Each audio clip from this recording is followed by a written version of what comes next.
Assalamualaikum warahmatullahi wabarakatuh. Saya Aisyifa Irgi Alini, NIM 476 dari kelas PAIJ. Di sini saya akan menjelaskan sedikit tentang agama dan batasannya. Nah, agama itu artinya apa sih? Agama berasal dari bahasa Sanskerta yang terdiri dari dua kata, yaitu a dan gam. A sendiri artinya tidak dan gam artinya kacau, sehingga berarti tidak kacau atau teratur. Dalam bahasa Arab, agama disebut ad-din, dan dalam bahasa Eropa, agama disebut religi. Sedangkan dalam istilah, agama adalah jalan hidup seseorang dengan kepercayaan kepada Tuhan Yang Maha Esa, dengan berpedoman kepada kitab suci dan dipimpin oleh seorang nabi.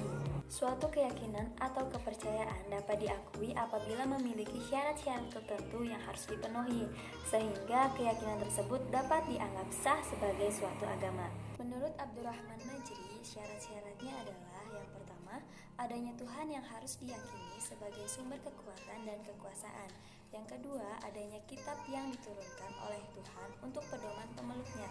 Dan yang ketiga, adanya Rasul sebagai utusan Tuhan dan pemimpin umatnya ke jalan yang benar. Namun syarat-syarat tersebut belum menyentuh seluruh agama yang ada, karena syarat tersebut hanya ada pada agama samawi saja.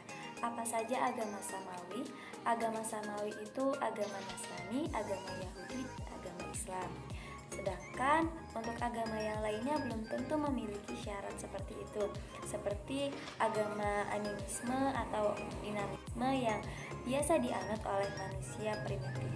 Untuk menentukan syarat suatu agama tidak bisa hanya dilihat dari satu aspek saja, karena jika hanya dilihat dari aspek teologi saja, maka suatu agama harus mempunyai syarat-syarat dan unsur-unsur tertentu sesuai agamanya masing-masing.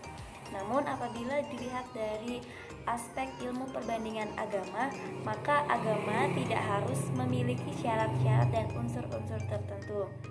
Nah, dalam ilmu perbandingan agama, seorang dapat dikatakan beragama apabila dia mengakui bahwa dirinya beragama.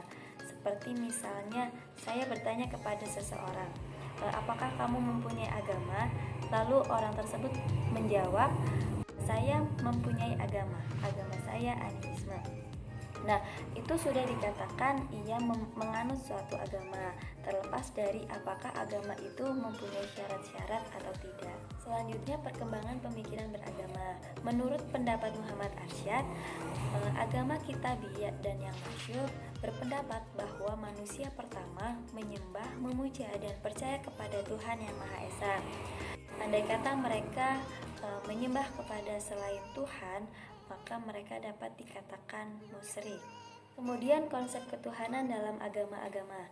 Dalam ajaran agama Kristen, Tuhan mempunyai 3 oknum, yaitu Allah Bapa, Anak Allah, dan Roh Kudus. Ketiga oknum ini mempunyai zat yang tunggal. Tuhan yang demikian disebut dengan Tritunggal, yang artinya 3 dalam 1. Lalu konsep ketuhanan dalam agama Islam yaitu tauhid. Sejak awal kenabian sampai sekarang tidak ada perubahan.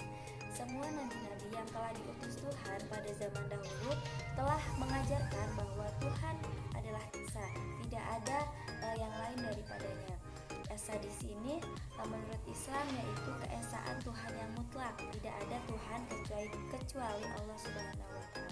Nah, cukup sampai di sini pembahasan mengenai agama dan batasannya. Kurang lebihnya mohon maaf. Sekian dari saya. Wassalamualaikum warahmatullahi wabarakatuh.